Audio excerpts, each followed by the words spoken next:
जी बच्चों, आज हमारा चैप्टर 15 का लेक्चर नंबर 7 है और आज हमने पढ़ना है एनर्जी स्टोर्ड इन इंडक्टर। आपको याद होगा पिछले लेक्चर में मैंने एक सेल्फ इंडक्शन के टॉपिक में एक इंडक्टर बनाया था, एक सिंगल कॉइल। यहां भी फर्ज कर लें ऐसी ही एक कॉइल है जिसको मैंने बैटरी के पॉजिटिव और नेगेटिव के साथ कनेक्ट कर दिए। देखें यहां हमने कोई रियोस्टैट नहीं लगाया, यहां सिर्फ हमने एक स्विच लगाया हुआ है। अब गौर से आपने मेरी बातें सुननी। जैसे ही मैं स्विच को क्लोज करूंगा तो देखें कन्वेंशनल करंट की डायरेक्शन क्या होगी। देखें कन्वेंशनल करंट तो ऐसे फ्लो कर रहा है बैटरी के पॉजिटिव से इस तरह, और अगर मैं राइट हैंड ग्रिप रूल के मुताबिक देखूं तो राइट हैंड की फिंगर्स को ऐसे रखेंगे तो जो नॉर्थ पोल है वो दूसरी तरफ बनेगा और साउथ पोल मेरी तरफ बनेगा। यानी हम कह सकते हैं मैग्नेटिक फील्ड लाइंस इस तरह नॉर्थ से साउथ की तरफ है। अब दोबारा इस सिचुएशन को इमेजिन करते हैं। देखें स्विच को क्लोज करने से पहले इनिशियल करंट कितना था? जाहिर बात है वो जीरो था। Initial current I1 is equal to zero.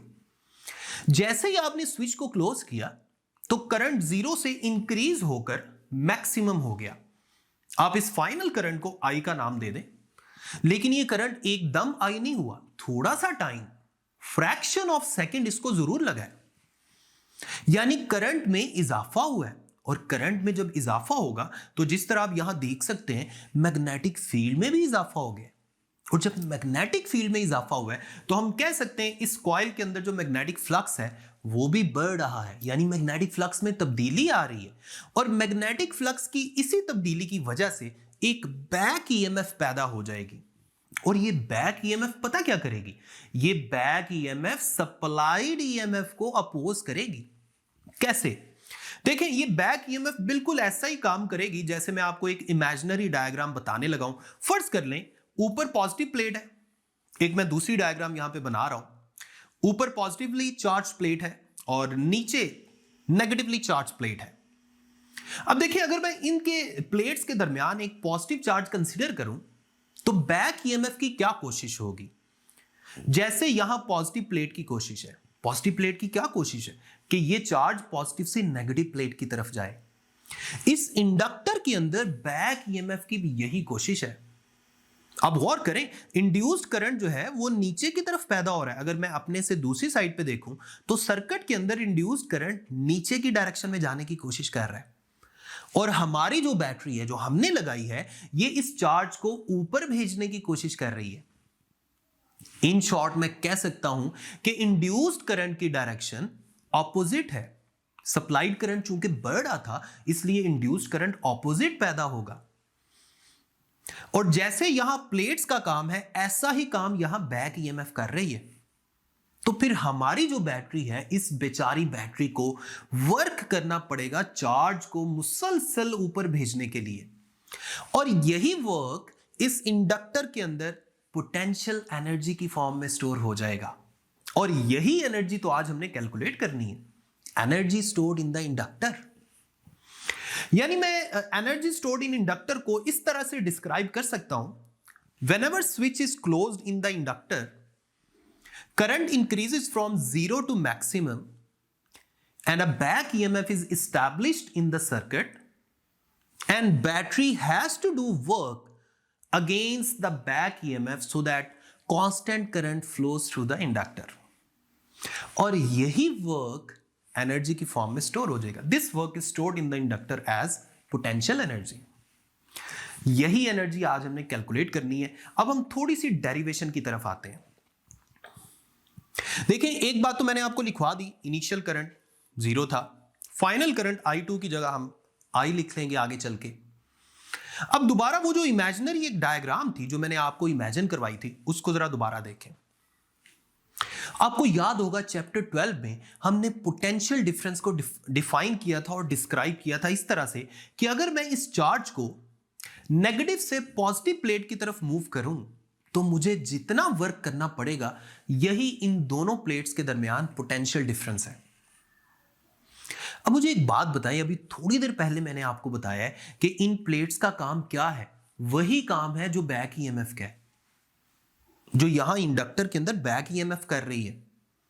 और उस बैक ईएमएफ को हम क्या नाम देते हैं, कैसे सिंबॉलिकली जाहिर करते हैं? EL के साथ। यानी हमारी बैटरी वही वाला वर्क कर रही है जो हमने चैप्टर 12 में पोटेंशियल डिफरेंस को डिस्क्राइब करते हुए पढ़ा था। यानी अगर मैं पोटेंशियल डिफरेंस का फॉर्मूला लिखूं, work done per unit charge, तो मैं लिख सकता हूं W डिवाइडेड बाय चार्ज को डेल्टा क्यू कह दें, और जो पोटेंशियल डिफरेंस है उसको यहां पर हम क्या बोलेंगे, बैक ईएमएफ, क्योंकि वहां हम पोटेंशियल डिफरेंस के अगेंस्ट जो वर्क कर रहे थे वैसा ही वर्क यहां बैटरी कर रही है बैक ईएमएफ के अगेंस्ट। तो इसलिए हमारे पास आ जाएगा EL is equal to work done divided by delta Q, और यहां से वर्क का रिलेशन बन जाएगा, डेल्टा क्यू को दूसरी तरफ ले जाए, आपके पास आ जाएगा delta Q multiplied by EL, और ये EL क्या है, ये बैक ईएमएफ है। इसे आप इक्वेशन नंबर 1 का नाम दे दें। अब बैक ईएमएफ का रिलेशन सेल्फ इंडक्शन वाले टॉपिक में हमने पहले ही पढ़ा हुआ है, हमने जो लास्ट लेक्चर में डेराइव किया था, that was EL is equal to minus L delta I over delta T। मैं ऐसा करता हूं, चूंकि मैं यहां सिर्फ मैग्नीट्यूड की बात कर रहा हूं, तो मैं नेगेटिव साइन को इग्नोर कर देता हूं, हम सिर्फ मैग्नीट्यूड को डिस्कस कर रहे हैं। तो EL का ये जो फॉर्मूला है इसको आप पुट कर दें इक्वेशन नंबर 1 में, तो आपके पास वर्क का रिलेशन आ जाएगा delta Q L delta I divided by delta T। अब आप गौर से देखें, डेल्टा T को हम डेल्टा Q के नीचे लिख लेते हैं। अब delta Q divided by delta T ये क्या चीज है, ये तो rate of flow of charge है, और इसी rate of flow of charge को हम क्या बोलते हैं, करंट। लेकिन यहां पर इस स्पेसिफिक केस में जैसे ही हमने स्विच को क्लोज किया था, करंट की वैल्यू कांस्टेंट तो नहीं थी, करंट तो 0 से इंक्रीज करके मैक्सिमम हुआ था। जब भी इस तरह की सिचुएशन हो जिसमें वैल्यू कांस्टेंट ना हो, तो हम एवरेज वैल्यू ले सकते हैं, यानी delta Q divided by delta T is actually current, but in this case it would be average current, और साथ L नजर आ रहा है, साथ डेल्टा I नजर आ रहा है। डेल्टा I क्या चीज है, चेंज इन करंट, तो डेल्टा I की जगह हम लिखेंगे final current minus initial current, यानी I2 माइनस I1, इसको ब्रैकेट में लिख दें, L को वैसे ही लिख लें, और delta Q divided by delta T ये बेसिकली एवरेज करंट है। और एवरेज कैसे फाइंड करते हैं, हमारे पास करंट की टोटल कितनी वैल्यूज है, 2 वैल्यूज है, तो 2 वैल्यूज का एवरेज निकालने का क्या मेथड है, दोनों को ऐड करें, 2 से डिवाइड कर दें। तो इस रेशियो यानी delta Q over delta T की जगह हम लिख देंगे ब्रैकेट के अंदर I1 plus I2 divided by 2, साथ L आ गया, और डेल्टा I की जगह I2 माइनस I1 लिख दिया। अब I1 की वैल्यू क्या पुट करेंगे, 0, और I2 की वैल्यू क्या पुट करेंगे, final current that was I। अब आपके पास finally I/2 L into I बच गया। इसको सिंप्लीफाई करें, आपके पास फाइनल रिलेशन आ जाएगा I हाफ LI स्क्वायर। ये है energy stored in inductor, half LI square. इसको हम नाम दे देते हैं इक्वेशन नंबर 2 का। अब हमने थोड़ा मजीद इसी रिलेशन को थोड़ा सा चेंज करके लिखना है। ये तो रिलेशन आपके पास एनर्जी स्टोर्ड का आ गया, देखें ये वर्क का आया ना बेसिकली रिलेशन, इसी वर्क को हम बोलते हैं energy stored in the inductor. तो आपके पास एनर्जी स्टोर्ड का रिलेशन आ गया, इसको हम कैपिटल U नीचे छोटा सा m लिख के जाहिर कर देते हैं। बेसिकली ये मैग्नेटिक एनर्जी है, तो आप इस UM is equal to half LI square, इसको हमने इक्वेशन नंबर 3 का नाम दे दिया।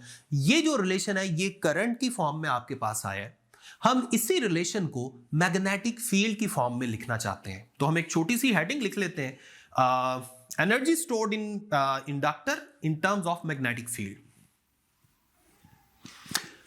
अब जरा सोचें, ये इंडक्टर है, करंट कैरिंग इंडक्टर, आपको याद है इसे हम सोलेनॉइड भी कहते हैं। चैप्टर 14 में एम्पेयर्स लॉ की एप्लीकेशन में हमने करंट कैरिंग सोलेनॉइड के अंदर मैग्नेटिक फील्ड का रिलेशन बनाया था, और वो क्या था, B is equal to mu naught NI।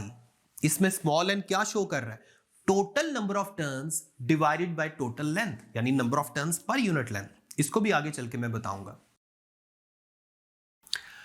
इसके अलावा मैग्नेटिक फ्लक्स, उसका रिलेशन आप क्या लिखेंगे, वो हमारे पास आएगा BA कॉज ऑफ थीटा। अब आप यहां गौर करें, ये जो इंडक्टर है इसके क्रॉस सेक्शनल एरिया के अंदर से मैक्सिमम मैग्नेटिक फील्ड लाइंस गुजर रही हैं।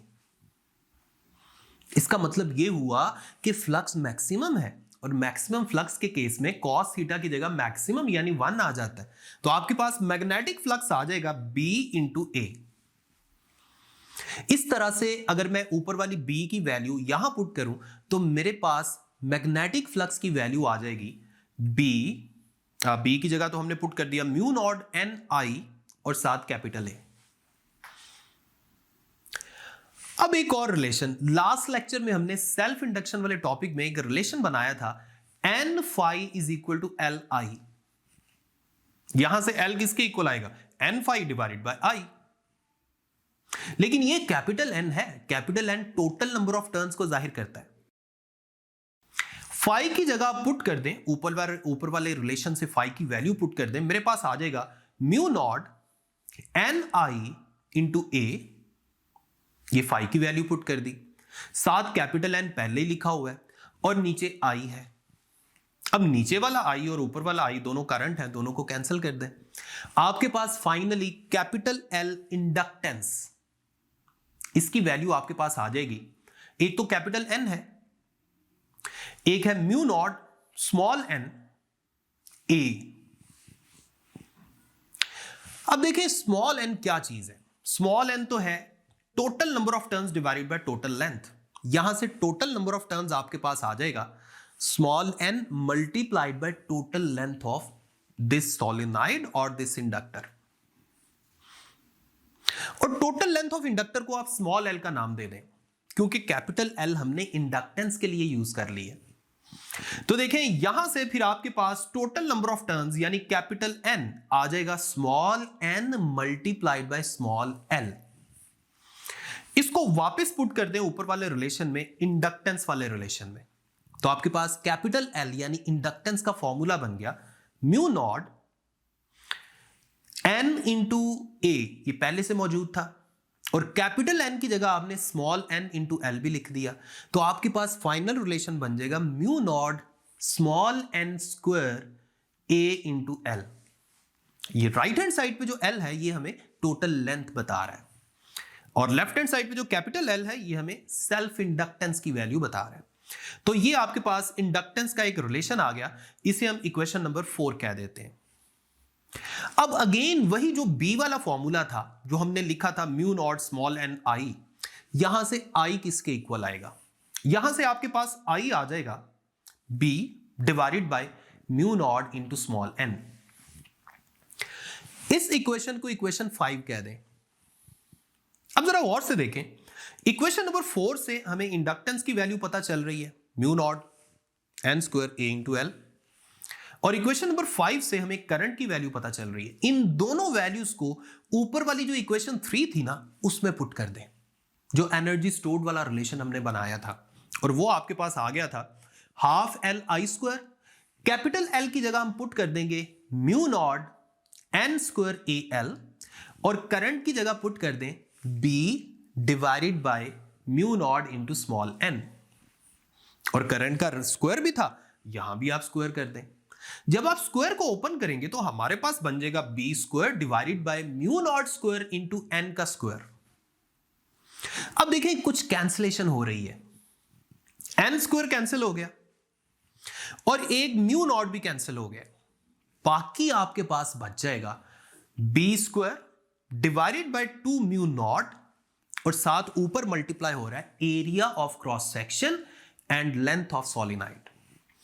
ये आपके पास एक नया फॉर्मूला आ गया इंडक्टर के अंदर एनर्जी स्टोर्ड का। तो दो फॉर्मूले हमने बनाए हैं बेसिकली, एक हाफ एल आई स्क्वायर और एक B square divided by 2 mu naught multiplied by A L. ये दोनों रिलेशन जो है ये एनर्जी स्टोर्ड की है। इसके बाद एक छोटी सी चीज रह गई है और वो है मैग्नेटिक एनर्जी डेंसिटी। आपको याद है चैप्टर 12 कैपेसिटर वाले टॉपिक में हमने एनर्जी स्टोर्ड का भी रिलेशन बनाया था और फिर हमने एनर्जी डेंसिटी का भी रिलेशन बनाया था। यहां भी ऐसा ही करेंगे। एनर्जी डेंसिटी को हम कैसे डिफाइन करते हैं, total energy stored per unit volume. अब यहां चूंकि इंडक्टर है तो नीचे आप इंडक्टर का वॉल्यूम लिख लेंगे, so energy stored per unit volume is called energy density. Energy density का रिलेशन फिर आपके पास आ जाएगा, ऊपर एनर्जी की वैल्यू पुट कर दें, B square divided by 2 mu naught multiplied by area of cross section of solenoid या inductor into length of solenoid, और डिवाइडेड बाय वॉल्यूम की जगह आ जाएगा एरिया ऑफ क्रॉस सेक्शन, चूंकि ये सिलेंड्रिकल है इसका क्रॉस सेक्शन का एरिया लें और साथ लेंथ से मल्टीप्लाई कर दें तो नीचे वॉल्यूम आ गया। अब एल से कैंसिल हो गया, फाइनल आपके पास रिलेशन आ गया B square divided by 2 mu naught. तो हमने काफी सारे रिलेशन किए हैं आज, जैसे सबसे पहले हमने बनाया हाफ एल आई स्क्वायर, ये आपको याद भी होना चाहिए। फिर हमने रिलेशन बनाया इंडक्टेंस का, mu naught small N square A into L, ये भी आपको याद होना चाहिए।